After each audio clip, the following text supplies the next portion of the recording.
कभी record SIP तो कभी बम्पर आईपीओ सब्सक्रिप्शन तो कभी record number of demat account opening. अब इस तरह की खबरें आम हो चुकी हैं। जी हां, देश का इक्विटी कल्चर बदल चुका है। इन दिनों शेयर मार्केट्स के जलवे ही जलवे हैं और इसमें बड़ी भूमिका प्राइमरी मार्केट्स की रही है। पब्लिक इशू को लेकर क्रेज अब अपने चरम पर है। पिछले कुछ समय में आईपीओ मार्केट्स में निवेशकों की जमकर कमाई हुई, इसलिए इन दिनों हर कोई आईपीओ में पैसा लगाने को बेताब रहता है। लेकिन समझदारी से निवेश भी जरूरी है।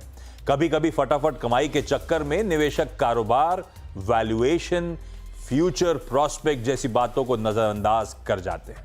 अगर आप भी ऐसा कर रहे हैं तो जरा ठहरिए, क्योंकि हर बड़ा आईपीओ बड़ा बेट होगा या नहीं, यह सवाल हमेशा बना रहता है।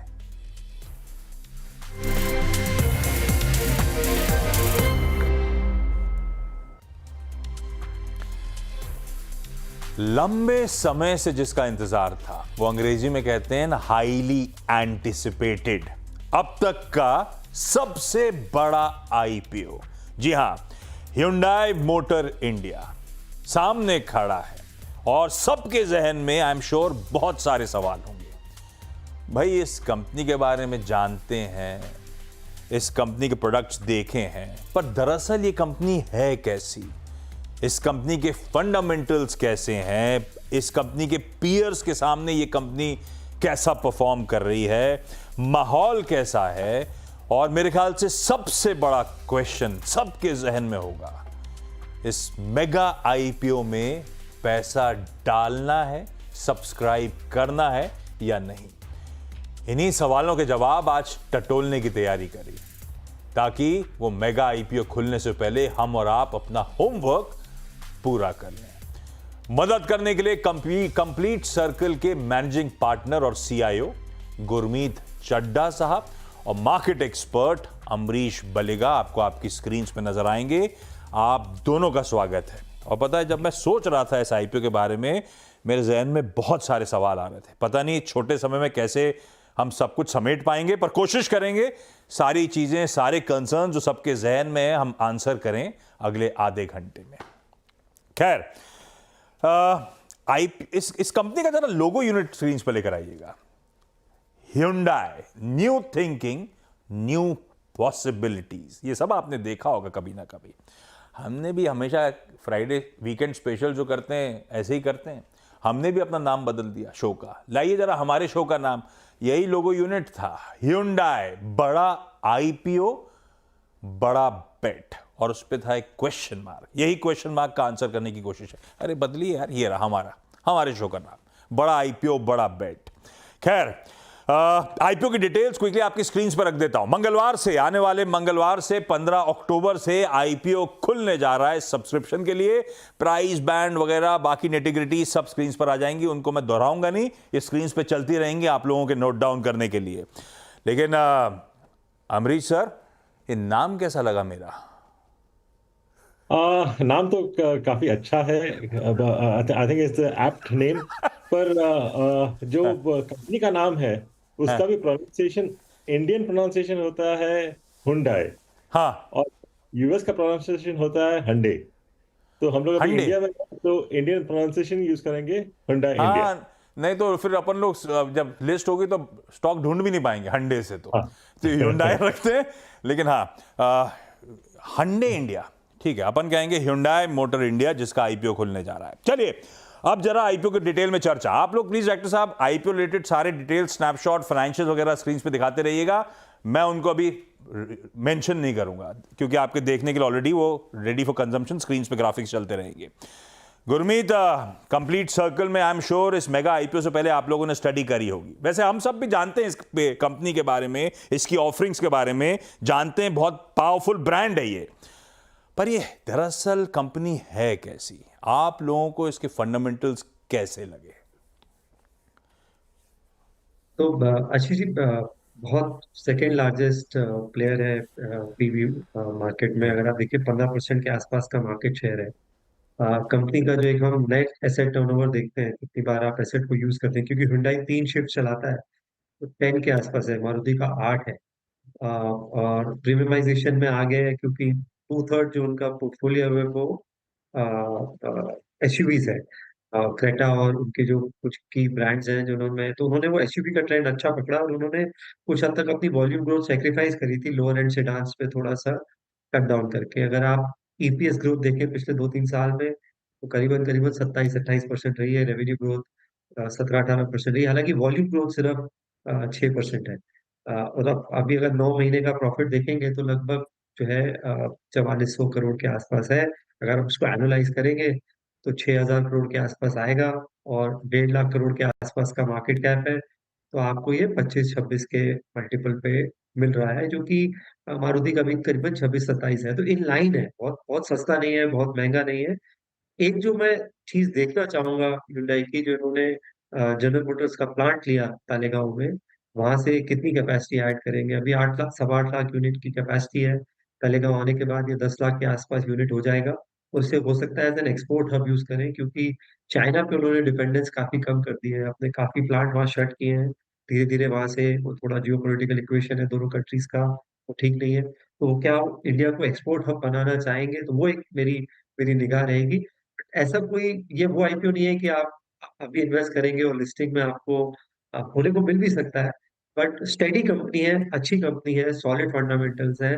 तो आप लॉन्ग टर्म व्यू अगर है तो रीजनेबल एक्सपेक्टेशन है तो करिए। मैं और कुछ कंसर्न्स है उस पर हम चर्चा करेंगे आगे जब हाँ, आपसे बात मैं करेंगे। कंसर्न्स पे भी चर्चा करूंगा, आप लोग के फाइनल आईपीओ पे जब चर्चा कर लूंगा तो फाइनल कॉल भी लूंगा आप लोगों से, ताकि अब हमें तो आप जितनी भी कहानी सुना दो, आप लोग ज्ञानी लोग ये बता दो पैसा लगाना नहीं लगाना उस पर ही ज्यादा इंपॉर्टेंट है। लेकिन अमरीश सर, आईपीओ जैसा स्ट्रक्चर करा गया है पूरी तरह से ऑफ सेल है, ओएफएस है। 14.2 crore shares, south Korean parent यहां पे स्टॉक बेचने आ रहा है, तो कंपनी के पास तो कोई पैसा आएगा नहीं, प्रोसीड्स आएंगे नहीं, जो कुछ है वो सीधे सीधे कोरियन पेरेंट अपना पैसा लेके चला जाएगा। तो कोई मुझसे पूछ रहा था ये वाकई इतने हाइप लायक है या नहीं है आईपीओ? नहीं, देखिए, पहले हम लोग को देखना पड़ेगा कि कंपनी को फंड्स जरूरत है कि नहीं है। हाँ। आप यदि कंपनी के बुक्स में डेट देखें तो करीब 750 करोड़ का डेट है, विच इज वेरी स्मॉल। तो company I mean the company clearly cash generate कर रही है, तो there is no need for funds to come to the company. तो यहाँ पे पेरेंट बेच रही, तो इससे कुछ इश्यूज तो होने नहीं चाहिए। मेन थिंग है, I mean fundamentals of the company, valuation of the company. Valuation भी काफी अच्छा है।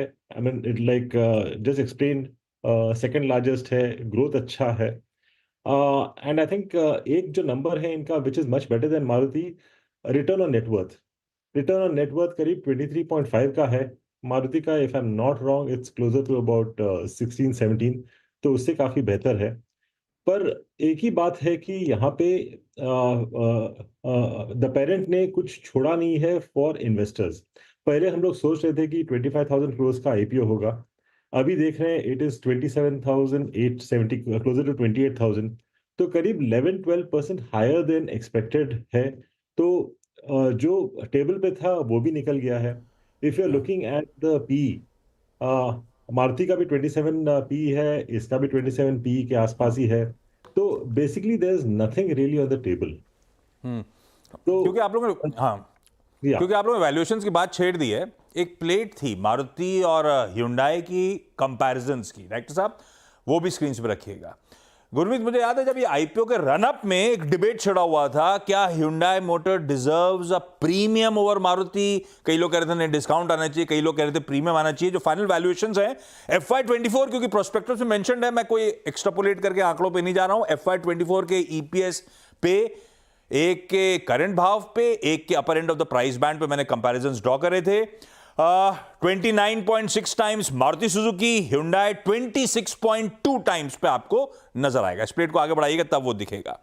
तो थोड़े से स्लाइट डिस्काउंट पे वीजावी मारुति आ रहा है, पर लॉजिकली मारुति के साइज, मारुति के स्केल, मारुति की हिंदुस्तान के मार्केट्स की पकड़ को देखते हुए इस तरह का डिस्काउंट तो वैसे लॉजिकल, अब कितना रूम छोड़ा उस पर बाद में आऊंगा, पर लॉजिकली आपके हिसाब से डिस्काउंट आना चाहिए था ना। ये 1.29 पे, 1.26 पे तो बनता था। अगर मारुति 29 टाइम्स कमांड करता है, Hyundai के हो सकता है मार्जिन प्रोफाइल बेहतर हो, लेकिन इस तरह के डिस्काउंट्स बनते हैं क्या? नहीं, दोनों आई थिंक लगभग एट पार। इनफैक्ट मेरा ये मानना है कि मारुति का हो सकता है थोड़ा प्रीमियम वैल्यूएशन पे थोड़ा असर पड़े, क्योंकि प्योर पीवी प्ले एक ही था। टाटा मोटर्स है, एम में कमर्शियल, और बाकी प्लेस भी है, जेएलआर है, एम में ट्रैक्टर है, सीवी का प्ले भी है। तो प्योर प्ले सिर्फ मारुति था, और 20 साल बाद एक आईपीओ आया है। तो थोड़ा सा मुझे लगता है मारुति के Hyundai का वैल्यूएशन बढ़ने से ज्यादा हो सकता है मारुति के वैल्यूएशन पे थोड़ा सा असर पड़े। और Hyundai अगर आप रिटर्न रेशियोज देखेंगे तो थोड़े से बेटर है। वर्किंग कैपिटल, जो नेट वर्किंग कैपिटल है वो नेगेटिव है। अगर आप आरओसी देखेंगे तो मारुति से बेटर है।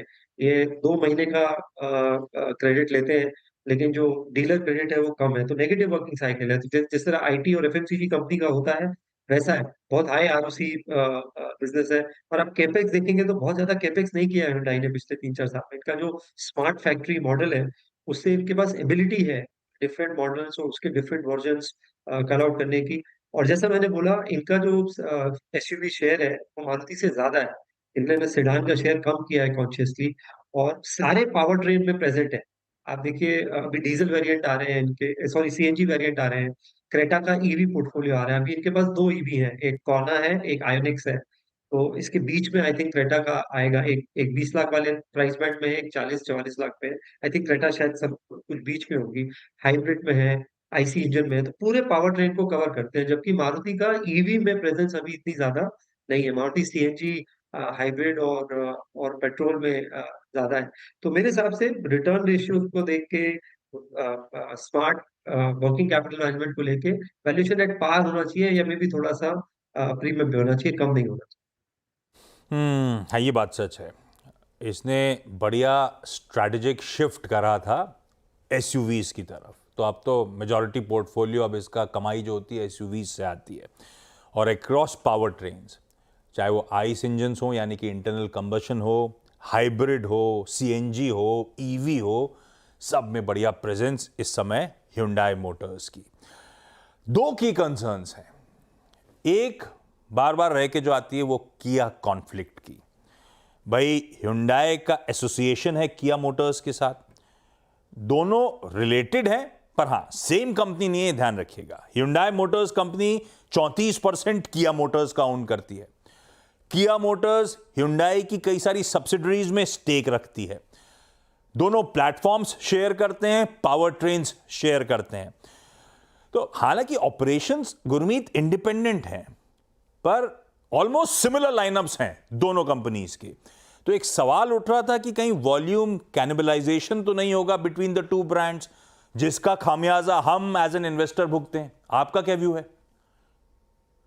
नहीं नहीं, बिल्कुल हो सकता है। और अगर आप उनके टॉप 10 सप्लायर्स देखेंगे, उनका शेयर जो है वो काफी बड़ा है। उस टॉप 10 में भी 33% उनके इंटरनल सप्लायर्स हैं, जैसे Hyundai मोबिस है, किया है। तो एक ये हमेशा कंसर्न रहा है कोरियन मैन्युफैक्चरर्स को लेके कि जो रिलेटेड पार्टी, हालांकि रिलेटेड पार्टी ट्रांजैक्शन सही वर्ड नहीं है, बट जो इंटरनल उनके ट्रांजैक्शन है उसका रेशियो ज्यादा है।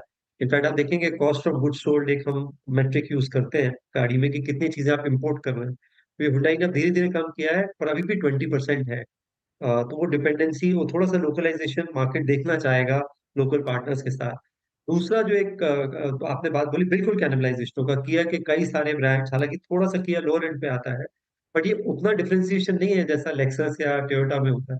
तो कुछ कुछ थोड़ा बहुत कुछ प्रोडक्ट्स में वो वॉल्यूम जो है कैनिबलाइज बिल्कुल होगी। किया भी काफी अच्छा कर रहा है, तो वो एक हमें निगाह रखनी पड़ेगी। और तीसरी सबसे बड़ी बात, Hyundai ने सारा डिविडेंड ले लिया आईपीओ के पहले, 17-18 हजार करोड़ का डिविडेंड ले लिया है। और तो बैलेंस शीट में कुछ कैश है ही, बेसिकली सारा ओएफएस है। और रॉयल्टी को लेके एक जो कंसर्न मारुति में भी रहा है, ये भी 3.5% की लॉन्ग टर्म बात कर रहे हैं, तो इन लाइन विद मारुति आ जाएंगे। पहले 2.75-3% था। तो ये जो रॉयल्टी है, ये कभी भी अगर इसमें कुछ चेंजेस होंगे तो ये ऑपरेटिंग मार्जिन को, प्रॉफिट को डेंट कर सकते हैं। तो ये 2-3 फैक्टर्स जो है, ये थोड़े से नेगेटिव, और इस पे निगाह रखनी पड़ेगी। हाँ, इस पे खैर हमने जब प्रेस कॉन्फ्रेंस हुई थी आईपीओ पे, तो सिंधी सेवाज ने चर्चा करी थी मैनेजमेंट के साथ। तो ये कंसर्न हमने उठाया था, तब वो कह रहे थे एटलीस्ट अभी तो हमें ऐसा कुछ रॉयल्टी में बदलाव नज़र नहीं आ रहा।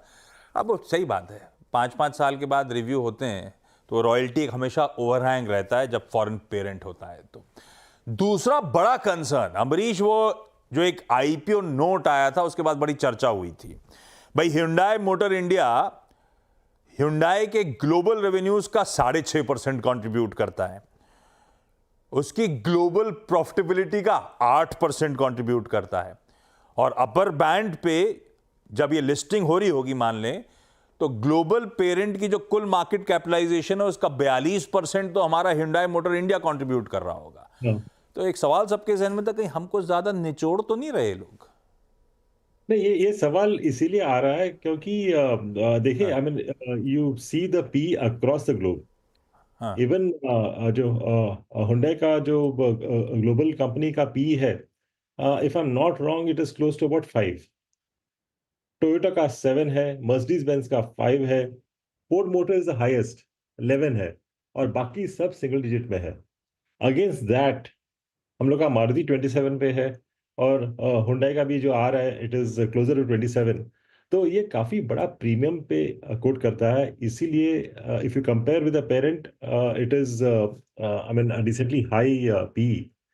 तो ये तो क्लियरली कंसर्न रहेगा वेदर इंडियन कंपनीज का जो पी है, इतना प्रीमियम है, whether it will sustain in the longer run.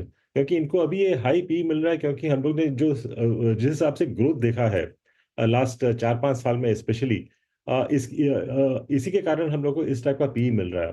But at the same time हम लोग को याद रखना पड़ेगा कि in the last I mean 4 to 5 months काफी स्लो डाउन देखा है, काफी इन्वेंट्री बिल्डअप हुआ है system. Like as of now मुझे लगता है कि इट्स करीब 85 डेज का इन्वेंट्री है, 70,000-80,000 क्रोर्स का इन्वेंट्री पड़ा हुआ है।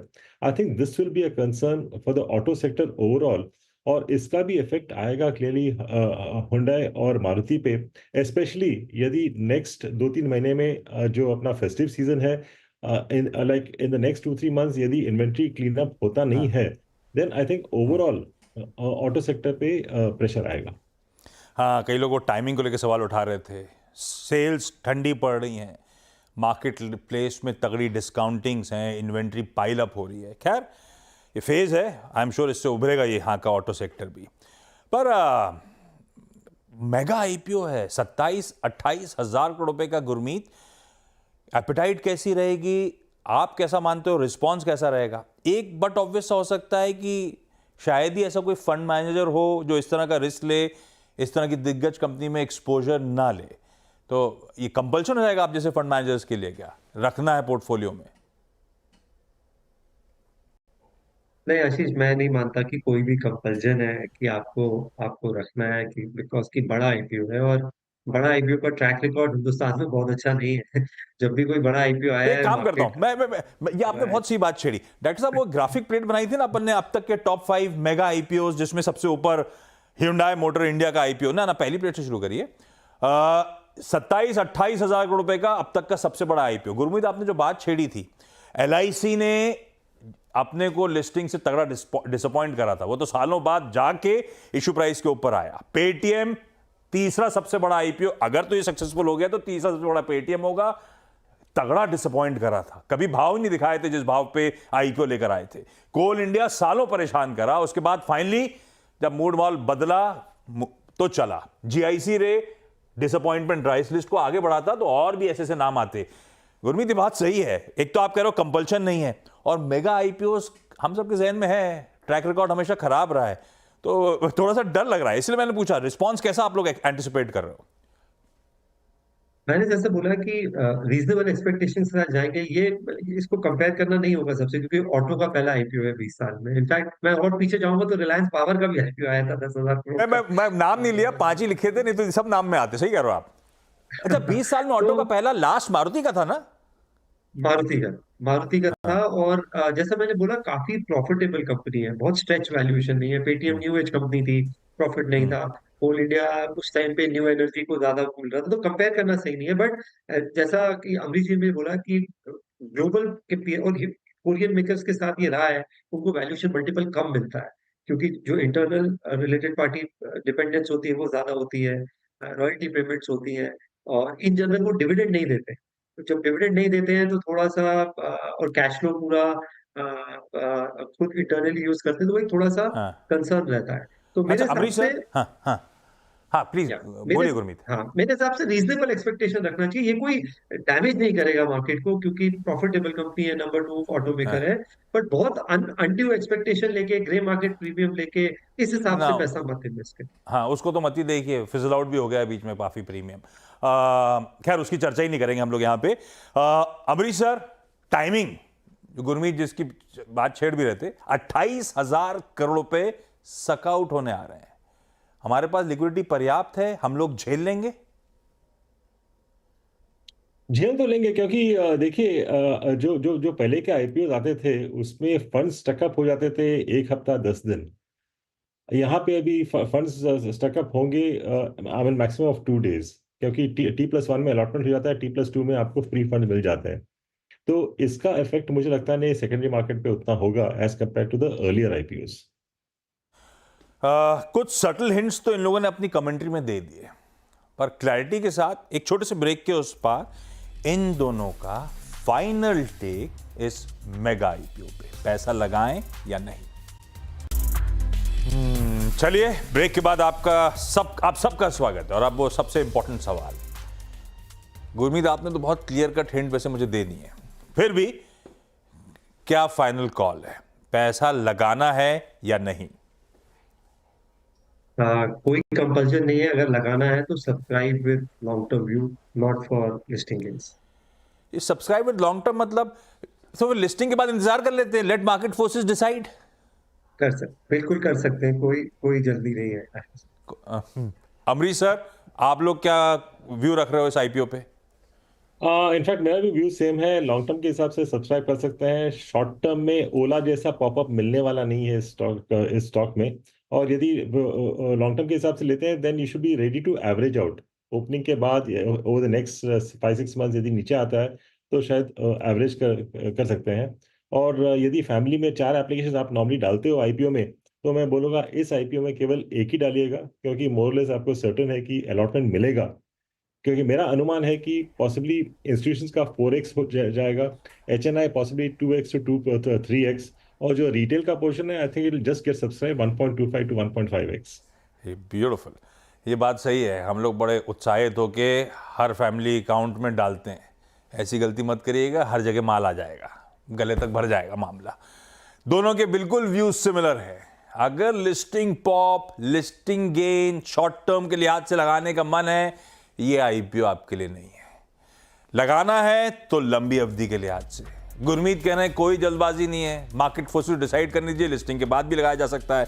अमरीश सर कह रहे हैं भाई लगा भी दिया है लॉन्ग टर्म के लिहाज से, तो अगर बाजार में गिरावट, स्टॉक में गिरावट आती है तो तैयार रहिएगा एवरेज आउट करने के लिए। ये है बढ़िया सा क्लियर कट व्यू इस मेगा आईपीओ पे। Amrish sir, Gurmeet ji, thank you so much. दोनों आप जुड़े, एक साथ जुड़े और ब्यूटीफुली इस मेगा आईपीओ के बारे में थ्रेडबेयर सारे कंसर्न्स ब्यूटीफुली डिस्कस करके समझा दिया हम लोगों को। आप सब थोड़ी और पढ़ाई करिएगा वीकेंड में। अगले हफ्ते मंगलवार को जब ये आईपीओ खुलेगा तो आई एम श्योर आप सब भी इस शो को देखने के बाद, थोड़ी पढ़ाई करने के बाद माइंडसेट बना ले चुके होंगे करना क्या है आपको। बेस्ट विशेस, नमस्कार।